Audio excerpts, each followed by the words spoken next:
So it is December 2017. What is Games Workshop doing with their Primarchs?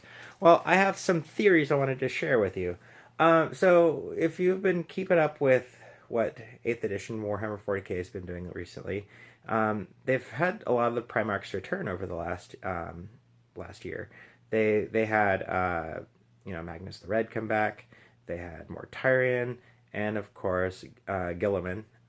And Recently, they released the Dark Angels and Blood Angels codexes, which did not feature any of their Primarchs.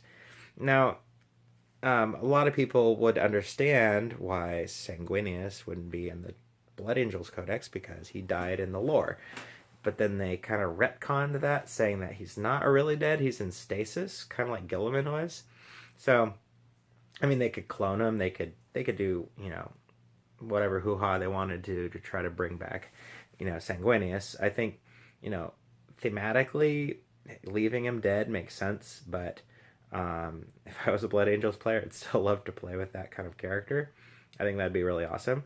But the one disturbing thing is that the Dark Angels Codex did not have the Lion, and so their Primarch he did not come back. But there was some stuff in the book saying where he is and what's happening with them.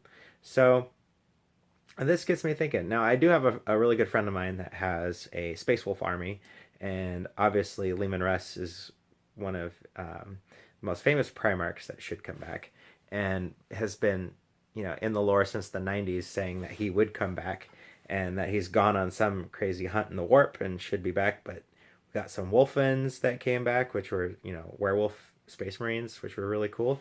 But we didn't see Lehman Russ himself.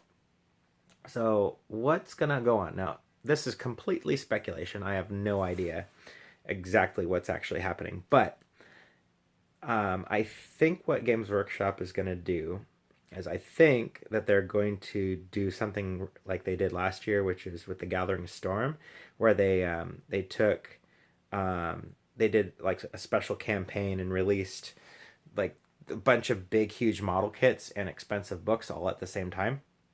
I mean, one month after the other, but you'd have like a book and a big model kit with a bunch of special heroes in it, and then you'd read the lore and all that stuff and get the rules, and then they'd go on to another book. Now, do I like that idea?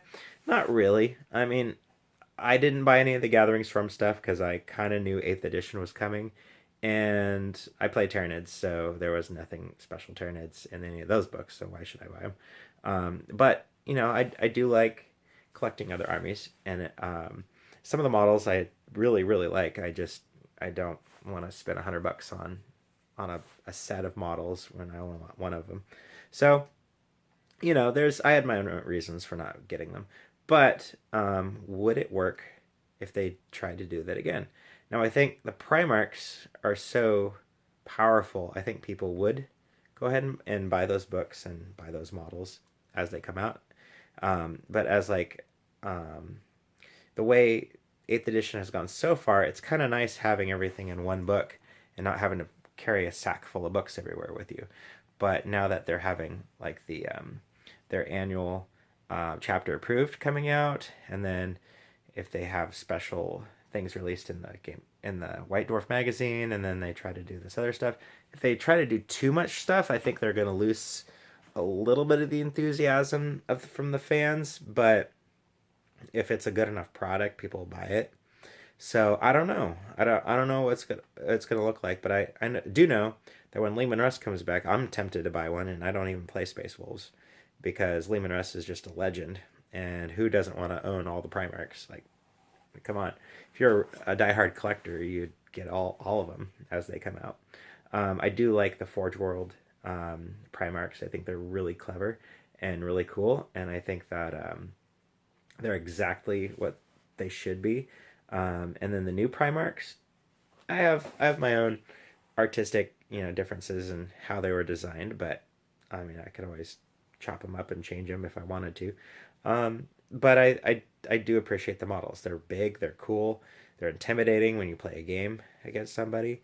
So yeah, the Primarchs are really rad, and so I think that either they're gonna come out with like a book of Primarchs, which is the least likely option. Or they're going to do what they did and do another Gathering Storm kind of scenario where they have a bunch of scenario books and introduce these Primarchs back in with some epic storyline. I really hope that Leman Russ comes out either in that storyline and then pops back in when they release the Space Wolves Codex. I feel like the Space Wolves deserve that character in their Codex just as much as the Lions should have been in the Dark Angels Codex. So, yeah, I don't know. I don't know what they're going to do, but that's what I think they're going to do. I'm pretty sure they're going to do like a Gathering Storm kind of thing again. So, anyways, that's just my thoughts. What Primarchs do you want to see come out next? And what order should they be in? How should they be introduced? Should they come out in a chapter approved at the end of next year, or should they do like something else, like a special scenario? I mean, I don't know. Special scenario thing could be kind of cool, but then again, you're gonna be carrying around more books, so that's kind of catch-22. Anyways, those are my thoughts about Primarchs and Warhammer 40k and where it's going. So we'll see what happens.